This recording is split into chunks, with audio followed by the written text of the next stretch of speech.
Kami Kombel kelas rendah SDN Ploso 3 dengan nama Kombel Merah Putih siap beraksi memberi solusi. Assalamualaikum warahmatullahi wabarakatuh. Waalaikumsalam warahmatullahi wabarakatuh. Baiklah Bapak Ibu guru yang hebat dan luar biasa sekali. Pada pagi hari ini kita akan berdiskusi tentang sebuah permasalahan yang dialami peserta didik kita, di mana dalam pembahasan nanti kita wadai dengan Kombel kelas rendah SDN Ploso 3 yang mana kita beri nama Kombel Merah Putih siap beraksi memberi solusi. Baiklah, untuk mengawali pembahasan pada pagi hari ini kita lakukan tahap pertama, yaitu tahap refleksi, di mana tahap refleksi ini Bapak Ibu guru nanti akan menggali permasalahan yang ada di kelas Bapak Ibu masing-masing. Untuk selanjutnya silakan Bu Ayu selaku wali kelas 1 untuk memulai. Di dalam kelas saya kelas 1 ada satu permasalahan, yaitu ada salah satu murid saya yang bernama Aldiansa. Dia itu anaknya hiperaktif, tidak bisa diam dan fokusnya kurang. Jadi kalau diberi tugas dia mudah bosan. Dia sukanya keliling-keliling ke teman-temannya. Seperti itu. Oke, dilanjut kelas 2. Kelas 2 anak saya bernama dia itu kalau bicara itu tidak bisa didengar, agak istilahnya orang jadi enak. Terus dia itu sering-sering menangis juga. Kalau untuk permasalahan pembelajaran bagaimana? Kalau masalah pembelajaran dia bisa, tapi cuma kalau bicaranya itu tidak bisa ditangkap. Oke, untuk selanjutnya Pak Budi. Saya itu kelas 2B. Oke. Untuk kelas 2B, kendala yang saya hadapi, saya bernama Dava. Anak ini selama pembelajaran dia itu seakan kasih pembelajaran matematika ya, sekali bikin tulis malas, bikin malas. Sebenarnya dia anak bermain atau pokoknya yang ada unsur gambarnya. Jadi saya belajar itu kalau memberikan video soal saya belajar itu yang saya hadapi. Untuk saya 3-2B pelajaran berapa? Oke. Oke, dilanjutkan sama Pak Budi. Iya. Murid saya bernama Ilham. Ilham itu di kelas kurang mampu mengikuti pelajaran karena dia dalam membacanya, menghitungnya lambat, sehingga saya sebagai guru harus mampu untuk memecahkan masalah di kelas yang bernama Ilham itu. Demikian penjelasan dari kami. Oke, lanjut kelas 3B, Aida namanya. Dia itu suka nganjoi temennya, ganggu di kelas, keliling, muter. Terus kalau nggak nonjol, nggak duduk. Jadi anak saya ini sangat parah. Ini bagaimana tulisnya. Terus selanjutnya dibaca untuk 3B-nya. Oke, baiklah, ini adalah permasalahan peserta didik di kelas Bapak Ibu semua. Nah, untuk selanjutnya adalah tahap perencanaan, di mana tahap perencanaan ini kira-kira permasalahan yang ada itu metode apa yang dapat Bapak Ibu gunakan untuk bisa paling enggak 80-90% bisa mengatasi permasalahan anak-anak tersebut. Oke, dari kelas 1. Kalau dari masalah yang saya hadapi tadi itu kan anaknya tadi kan suka keliling-keliling ya. Jadi untuk rencana saya mungkin saya akan melakukan metode pendekatan kepada Aldi. Mungkin seperti itu. Saya lebih memperhatikan ke anaknya. Lanjut, tulis. Kalau ajar itu anaknya memang berat, tapi kalau di dalam kelas sering nangis, sering digoda temannya, kadang-kadang dipuji teman-temannya, jadi dia berat. Kira-kira untuk mengatasi masalah azan itu langkah apa yang kira-kira tulis lakukan? Angka yang saya lakukan itu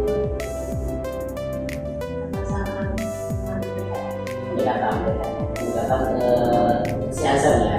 Oke, pelan.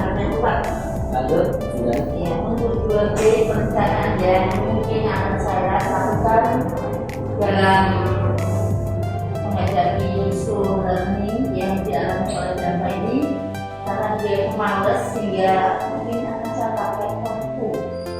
Jadi misalnya untuk matematika saya beri waktu, misalnya 2 tambah 3 karena kita 2 ya, mungkin awalnya tidak saya beri soal yang sulit sehingga dasarnya dulu 2 tambah 3 itu mungkin saya beri gambaran bola dalam gambar, kemudian atau bolanya langsung semacam ada sehingga balik-balik, jadi bendanya langsung karena ini suka bermain. Ya, jadi mungkin itu permainan yang akan saya lakukan. Lanjut, Tommy. Untuk masalah jalan saya mempunyai solusi pendekatan dengan orang tuanya, memanggil orang tuanya, diajak bicara permasalahan anaknya, di mana solusinya dengan belajar yang baik di rumah, terus dibantu dengan orang tuanya, terus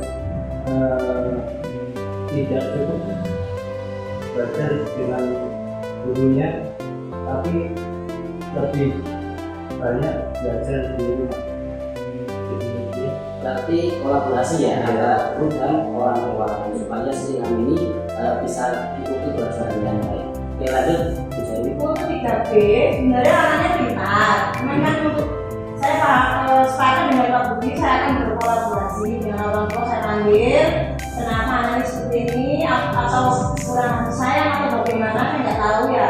Jadi sementara pendekatan juga dan kolaborasi. Ya. Oke, nah itu adalah cara atau metode yang Bapak gunakan untuk mengatasi permasalahan yang terjadi pada anak. Nah, sekarang kita mengarah pada implementasi. Nah, tentunya metode-metode yang sudah Bapak Ibu lakukan ini tentunya seperti apa metodenya, prakteknya seperti apa prakteknya? Dari saya kelas 1, saya tadi kan menggunakan metode pendekatan. Jadi ketika dalam pembelajaran, anak itu saya dudukkan di bangku dekat saya.